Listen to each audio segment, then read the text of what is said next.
Shalom, selamat pagi bagi kita semua. Semoga kita semua tetap sehat dalam lindungan dan pemeliharaan Tuhan.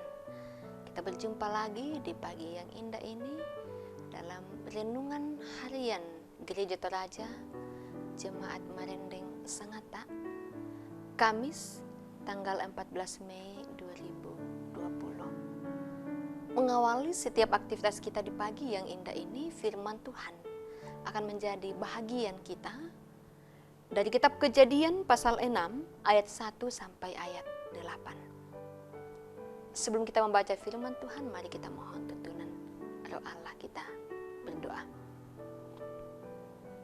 Terpujilah nama-Mu ya Tuhan dari kekal hingga kekal, atas segala kemurahan, kebaikan dan kasih sayang Tuhan yang terus kami alami dan nikmati dalam hidup kami. Kami bersyukur bahwa kami boleh menikmati hari anugerah Tuhan di pagi yang indah ini. Terlebih ya Allah, bersyukur bahwa kembali kami hendak membaca dan mendengarkan renungan firman-Mu. Tuhan, berkati kami, biarlah firman ini mengambil bahagian dan menjadi pegangan kami menjalani hidup anugerah Tuhan. Ini doa kami dalam Kristus Yesus, kami berdoa kepadamu. Amin. Kitab Kejadian pasal 6 ayat 1 sampai ayat 8, firman Tuhan berbunyi. Ketika manusia itu mulai bertambah banyak jumlahnya di muka bumi, dan bagi mereka lahir anak-anak perempuan, maka anak-anak Allah melihat bahwa anak-anak perempuan manusia itu cantik-cantik. Lalu mereka mengambil istri dari antara perempuan-perempuan itu, siapa saja yang disukai mereka. Berfirmanlah Tuhan, Rohku tidak akan selama-lamanya tinggal di dalam manusia, karena manusia itu adalah daging. Tetapi umurnya akan 120 tahun saja.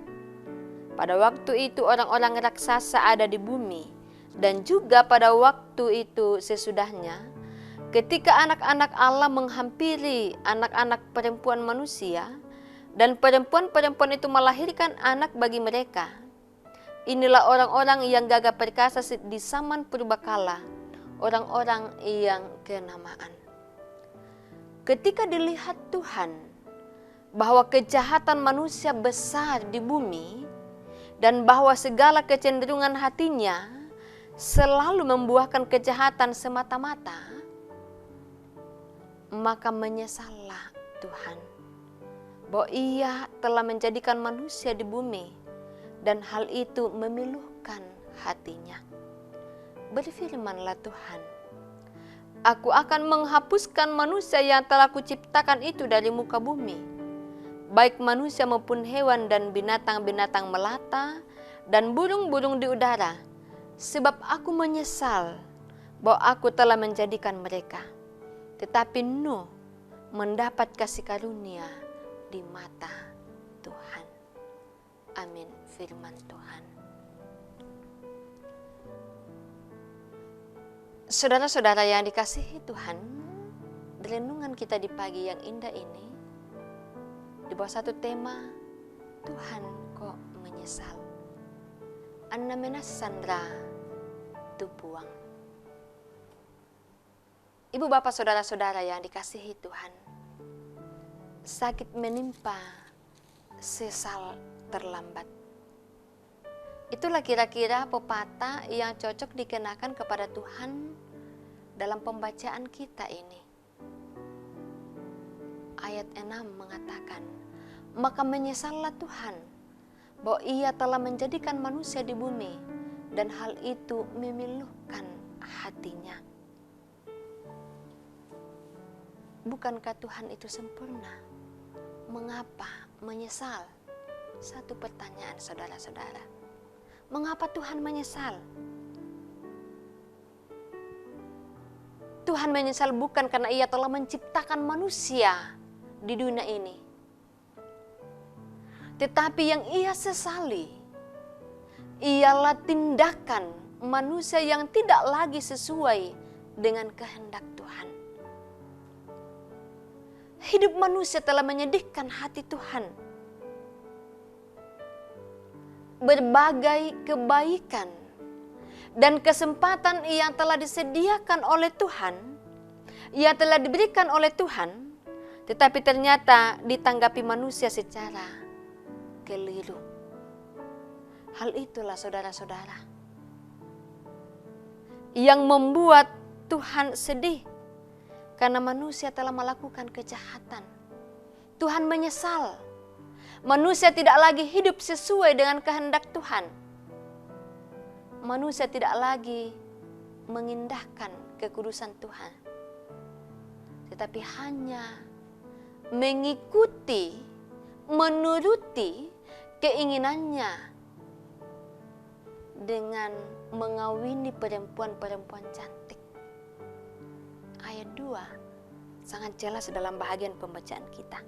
Maka anak-anak Allah melihat bahwa anak-anak perempuan manusia itu cantik-cantik. Lalu mereka mengambil istri dari antara perempuan-perempuan itu, siapa saja yang disukai. Siapa saja yang disukai. Hal ini saudara-saudara mengakibatkan Tuhan ingin mengembalikan kebaikan yang semula saat Tuhan menciptakan dunia ini dengan segala isinya.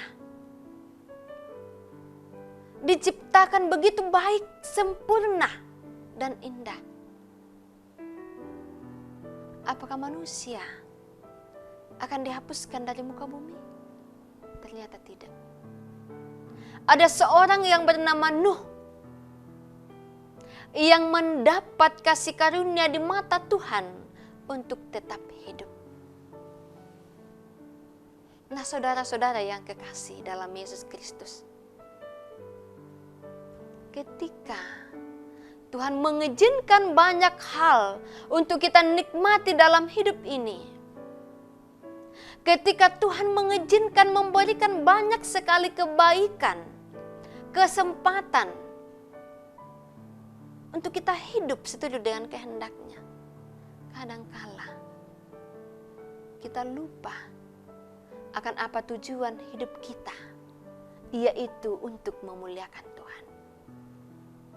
Di tengah kehidupan yang serba instan, dengan berbagai godaan untuk kesenangan-kesenangan,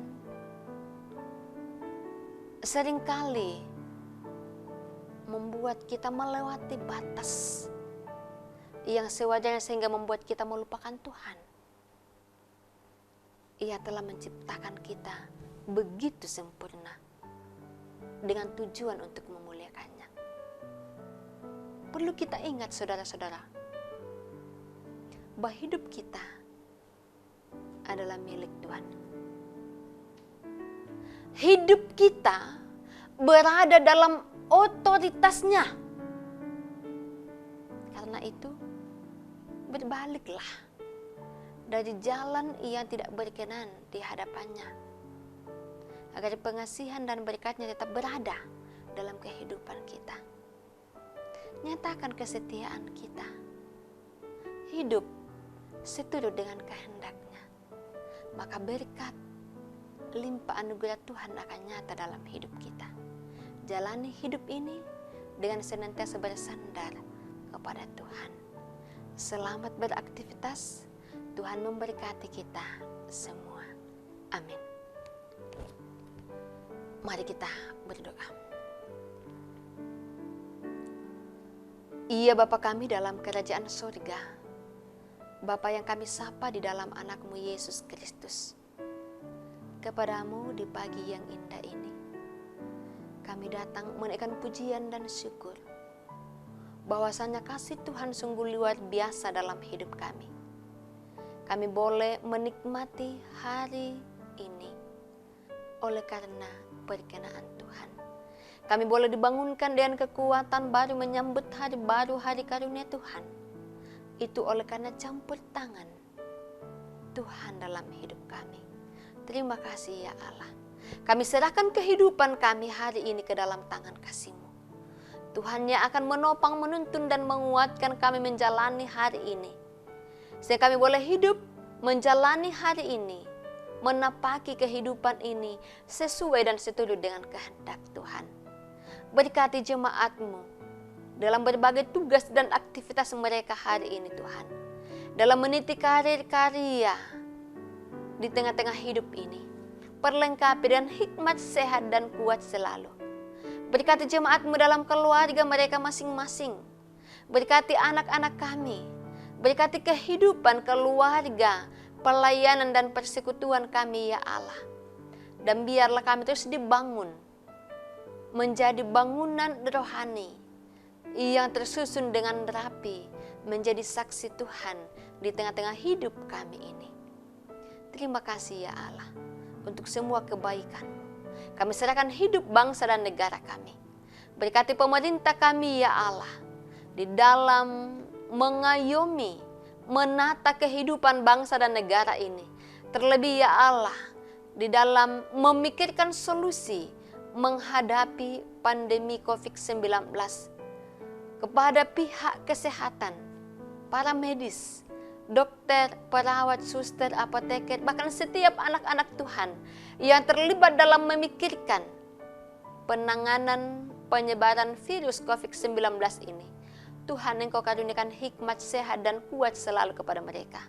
Berkati kami selaku masyarakat, sehingga kami boleh menjadi masyarakat yang setia dan patuh terhadap setiap anjuran pemerintah.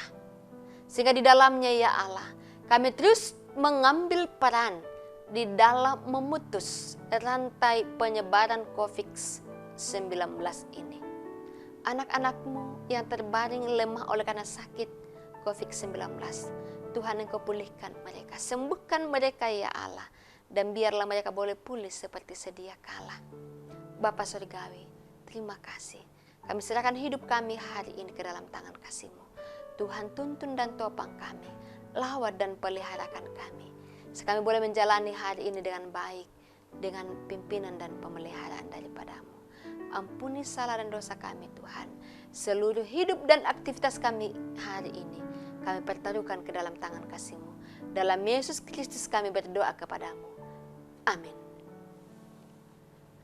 Demikian ibadah kita pada pagi yang indah ini. Tuhan memberkati kita semua. Selamat beraktivitas. Tuhan Yesus menolong dan menyertai kita. Salam sehat bagi kita semua.